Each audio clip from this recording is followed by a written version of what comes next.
Good morning, and it's a fine one as well. So in fact, if I pick the camera up and have a quicker pan round the woods. Whoa, here we go. It's a nice one. You can see the sun in the trees. The sun is behind me. Not sure what the time is, but I shall have a quick look in my pocket watch. Well, it's 8 o'clock. A little bit later than I thought. I've just spent time getting a fire going. And I just turn it around. Sorry for the bad bit of filming. Well, anyway, I've just spent time getting a fire going, so that just a little bit of practice for a couple of weeks' time when I'm away into Scotland for a week, doing a hardcore bushcraft course. It's really hardcore, this one. Brewing up some tea. Got a nice warm fire going. Keep the mozzies down, a bit smoky, and should come back to you later with some ideas and some tips and tricks and various things. See you soon. There you go, kebabbed halloumi cheese cooked over a woody fire. Very nice, very tasty, very sweet. Bye. Well, I've given myself a treat. I bought 2 new Lecky walking poles. Better than my last ones. My last ones were made for blacks, but these are far better. Quite high, nice extendable bit. The clamp is a flick-on clamp rather than screw. It has quite a nice height ratio. I mean, I can extend them up to. I can extend it to that high. It's great for walking in the mountains and the hills. Great for coming down as well. Good support. Tried it out for my tarp, and a great support poles for a tarp as well. Not bad. A little pricey, but price doesn't come into it really. These will last me a few years. And great aircraft grade aluminium, very light. They are half the weight of my last walking poles. So I'm down to the height that I normally have them, like that. Great. And for those in the UK, you can get these in Cotswolds. They're around about £47 each. So they're not cheap, but they're very good. And extremely light. Well, it's just a beautiful morning. Little doggy's taking me to where he wants to go,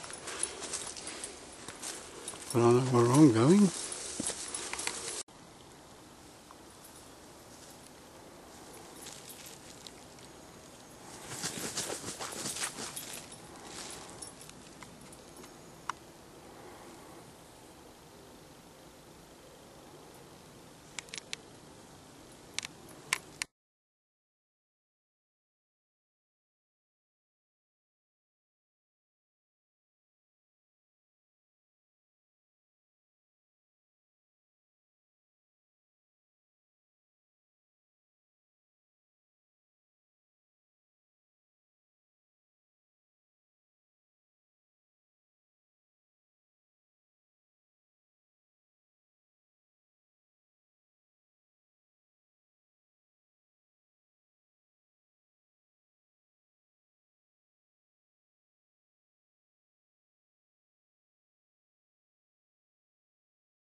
Well, I thought I'd just go over a quick overview of my personal carry on myself first aid kit. The one I carry 2 first aid kits normally.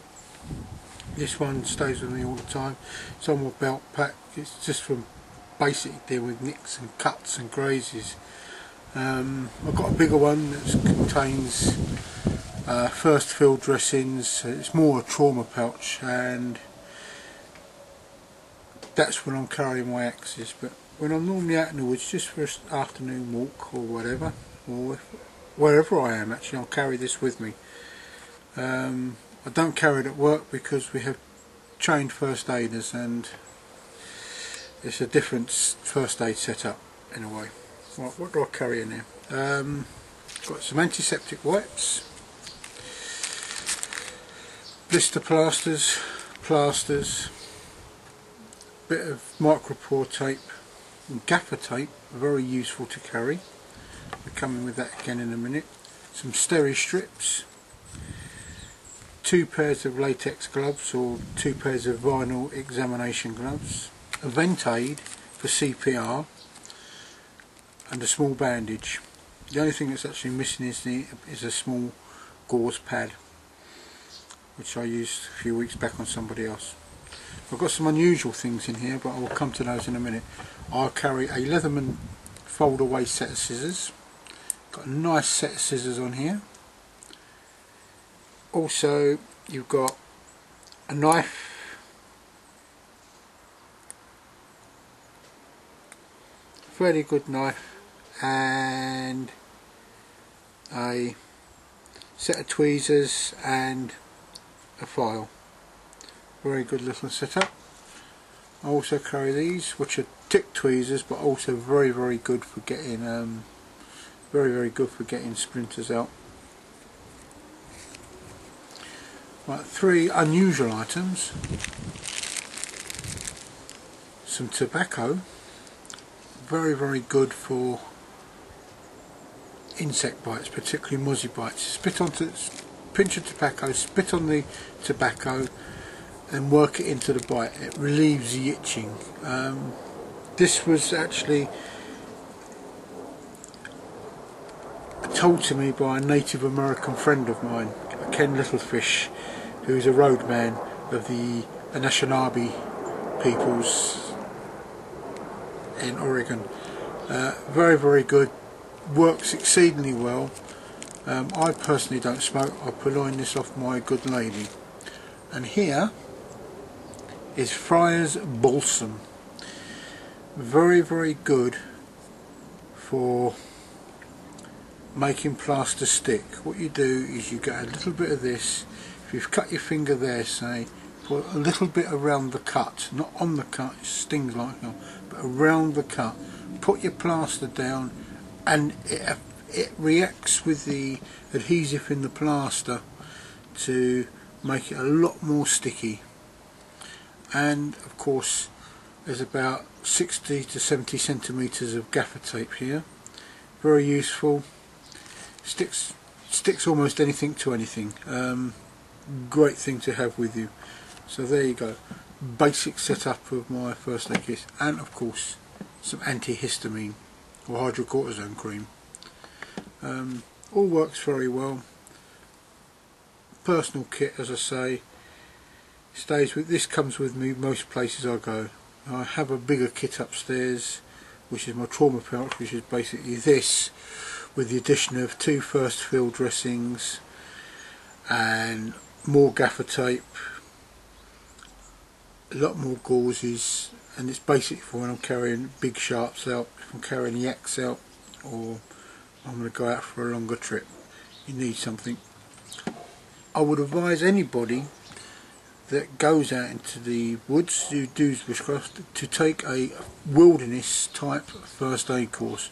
A basic first aid course would do, but the wilderness one has added bits in it because obviously we are further away from medical help than most people, and particularly in the UK, given the emergency services, a grid reference isn't always a wise thing. They always ask for a postcode, but when you're in the middle of nowhere, what use is a postcode? There you have it, my first aid kit. I hope it proves useful and inspiring to people. Thank you.